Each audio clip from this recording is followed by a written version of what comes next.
Hi, I'm Tara Burney. This is TV Yoga House to Go. This is part 2 of basic yoga moves. So if you're yoga curious or you want to get into a yoga class and you're just not familiar with any of the yoga poses and you think you're just going to be looking around looking at everybody, this video is for you. So part 1 has a few of the poses, asanas, that you might typically hear in a yoga class.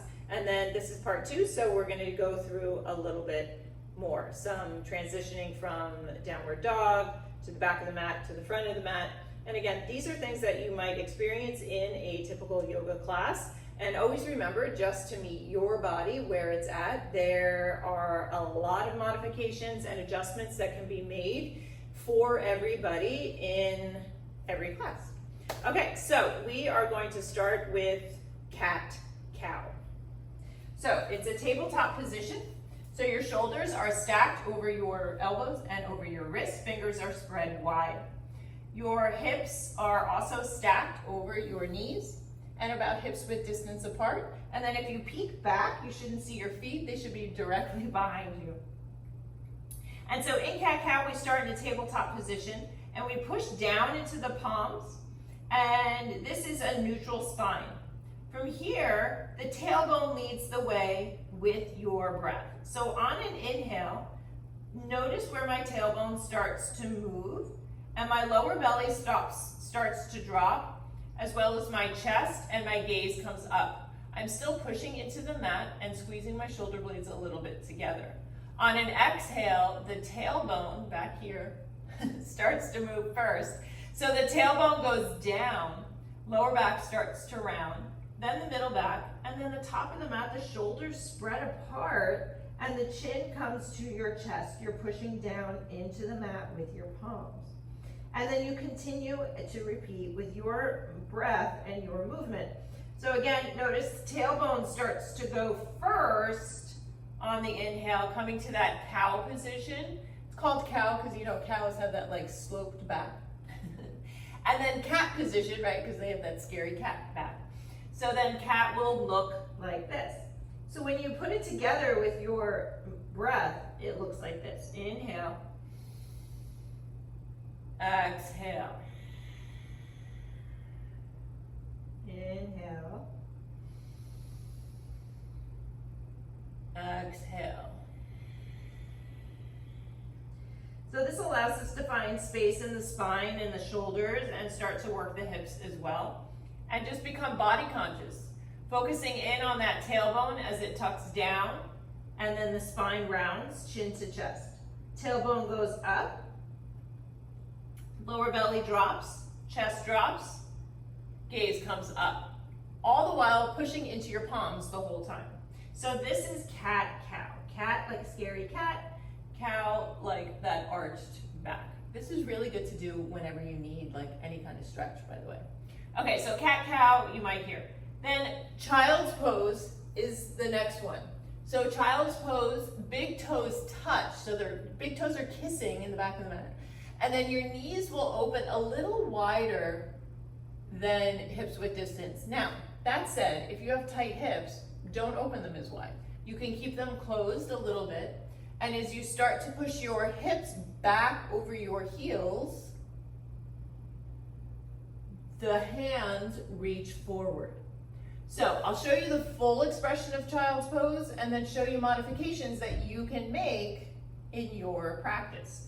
So typically knees would go out wide and we're pushing our hips back over our heels and extending the fingers forward and extending the shoulders. So about shoulder width distance.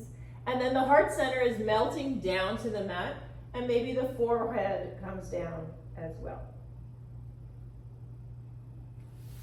That is typical child's pose. But again, if you have tight hips, tight shoulders, you may not be able to get there. And that's okay. This is how we're going to modify. Knees will come in a little bit closer. You can hold here on your forearms and have your booty up in the air as you push back. Maybe this is as far as your hips go and your shoulders go. You can bring them closer and let the chest rest on the thighs. But again, if you have tight hips and they're not going all the way down, that's okay. You can tent the fingers in front of you and hold here. And remember, blocks are a great tool to use in your class. Let me show you. Blocks. So they can be used at any point in any of your poses. I always say there's no shame in the block game. So you can use them in front of you this way, or they can be at the highest point if you have tight shoulders. You can also stick them back behind your booty and give your hips a little lift here and hold here. Again, lots of modifications. Also under your head. You can come under your head and you can hold here. So lots of uses for those blocks for sure. Okay, so the next pose we are going to do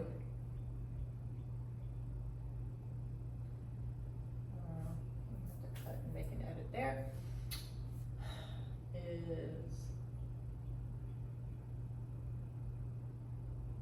okay.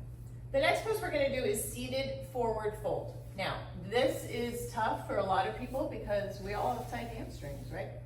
So again, there are lots of modifications you can do in your forward fold. First, we're finding our sit bones underneath us, those little bony bones underneath you. Now, check your lower back here. This typically happens in forward fold because, again, all have tight hamstrings. I get it. And so we kind of look like this, right? And so it's a lot of strain on the lower back. And we want to take that strain out of the lower back by bending the knees as much as possible so that you can rotate the pelvis forward. And then your spine starts to straighten from your tailbone up. And this might be your forward fold. You're feeling stretching in the hamstrings and a little stretch in the lower back, but not a strain. Never want to strain. Blocks can also be used here underneath the thighs to hold here. They can be used here with your hands or over here and hold here. You can also sit on the block so that you can extend forward and find that rotation of the pelvis as you come forward. Notice knees can always be bent. Hamstrings are tight. So work with your body and not against it. And then maybe that's your forward fold there. So that's in any forward fold. So even if you're at the top of the mat and teacher calls out for a forward fold, you're inhaling and then you're exhaling in your forward fold. Hips go back, bend the knees, bring the torso to the thighs. So if that means bending these knees as much as possible, bend them. Let the head be heavy. And then maybe grab opposite arms or find those blocks again and use them for your forward fold. You can also stack them up as much as you need to in your forward fold. Okay. Another cue that you might hear in a yoga class is lift halfway or a halfway lift, or look like you're looking over a building or a mountaintop. And that's what this looks like. So when you get to the top of your mat, teacher might say, inhale, reach up, exhale, fold forward, palms or fingertips on the mat, lift halfway, use your shins. So what we're doing here is we're lengthening the spine. Crown of the head is reaching forward, hips are pushing back, and you can bend the knees as much as you need to because this is definitely a hamstring stretch. But we're using the fingers on the shins to find a little lift and push back at the same time. You can also use your thighs to do that. If you're flexible enough to keep the fingers on the mat, then you keep the fingers on the mat. But we're lifting halfway and exhale, fold, bend the knees, let the head go. Inhale, lift halfway, flat spine, crown of the head reaches forward, belly zips up. Exhale, fold.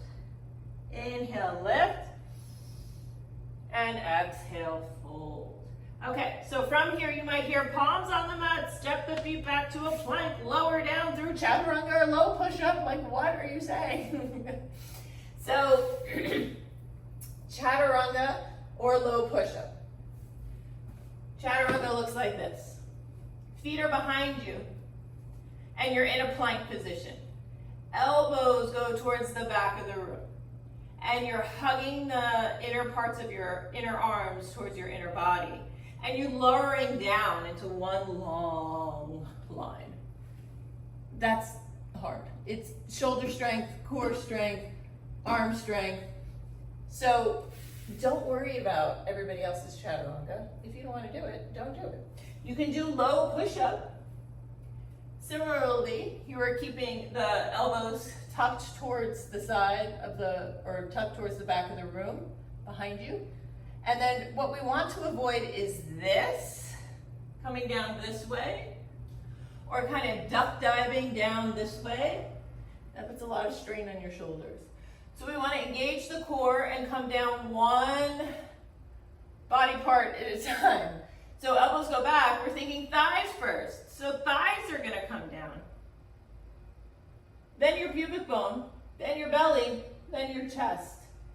And then you untuck your toes. So that is a low push-up. And we'll go through that at another time, working on some strength.